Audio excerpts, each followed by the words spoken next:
நபி ஸல்லல்லாஹு அலைஹி வஸல்லம் அன்னவர்களுடைய ஒரு அற்புதமான ஒரு வார்த்தை, ஒரு பொன்மொழி. ஹஸரத் அப்பாஸ் ரலியல்லாஹு தஆலா அன்ஹு அவங்க அறிவிக்கிற ஒரு செய்தி. அவங்க சொல்கிறாங்க, நபிகள் நாயகம் ஸல்லல்லாஹு அலைஹி வஸல்லம் அன்னவங்க சொன்னாங்க, மன் லஸிமல் இஸ்திக்ஃபார, அல்லாஹ்விடத்தில் யார் தங்களுடைய பாவங்களுக்கு, தாங்கள் செய்துவிட்ட பாவங்களுக்கு பாவ மன்னிப்பை கேட்டுக்கொண்டே இருக்கிறார்களோ, அதை லஸிமன்னு சொன்னால் அவசியமாக்கி கொள்கிறார். எப்போவுமே என்ன செய்வார்னு சொன்னால் இஸ்திக்ஃபாரில் இருப்பார். பெரும்பாலும் அவருடைய வார்த்தைகள் வாய்களிலிருந்து இஸ்திக்ஃபாருடைய அந்த வார்த்தைகள் வந்து கொண்டே இருக்கும். அப்படி யார் மன் லஸிமல் இஸ்திக்ஃபாரை அவர் அவசியமாக்கி கொண்டாரோ, தன் மீது கட்டாயமாக ஆக்கி கொண்டாரோ, ஜஅலல்லாஹு லஹு மின் குல்லி லீக்கின் மஹ்ரஜன், அல்லாஹ் அவருக்கு நெருக்கடியான காலகட்டங்களிலே அந்த நெருக்கடியிலிருந்து எப்படி வெளியாகுவது அப்படிங்கிற அந்த வழியை அல்லாஹ் என்ன செய்கிறான்னு சொன்னால் காட்டித் தருவதாக, வெளியாக்குவதாக, நெருக்கடியிலிருந்து வெளியாக்குவதாக பெருமானார் ஸல்லல்லாஹு அலைஹி வஸல்லம் அன்னவங்க சொல்கிறாங்க.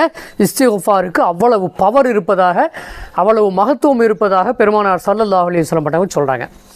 சொல்லிவிட்டு அடுத்து இன்னும் சொன்னாங்க, வமின் குல்லி ஹம்மின், பொதுவாக மனுஷன் சொன்னாலே கவலைகள் நிறைய இருக்கும்.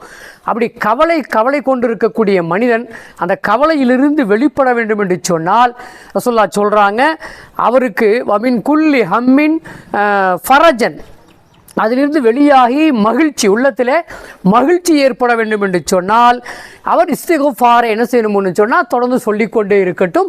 இஸ்திக்ஃபாருக்கு அப்படி ஒரு பவர் இருக்கிறது, அப்படி ஒரு மகிழ்ச்சியை உண்டாக்கக்கூடிய ஒரு தன்மை இருக்கிறது என்று சொல்லி நபிகள் நாயகம் ஸல்லல்லாஹு அலைஹி வஸல்லம் அன்னவங்க சொல்கிறாங்க.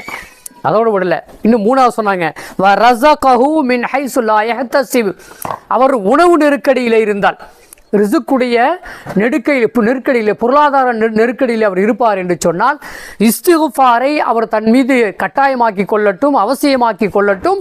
அவர் அறியாத புறத்தில் இருந்து, அவர் நினைச்சே பார்க்க மாட்டார், அப்படி அறியாத புறத்தில் இருந்து அல்லாஹ் அவர்களுக்கு ரிசுக்கை கொடுத்து விடுகிறான் என்று சொல்லி நபிகள் நாயகம் ஸல்லல்லாஹு அலைஹி வஸல்லம் அன்னவங்க சொல்லித் தருகிறார்கள்.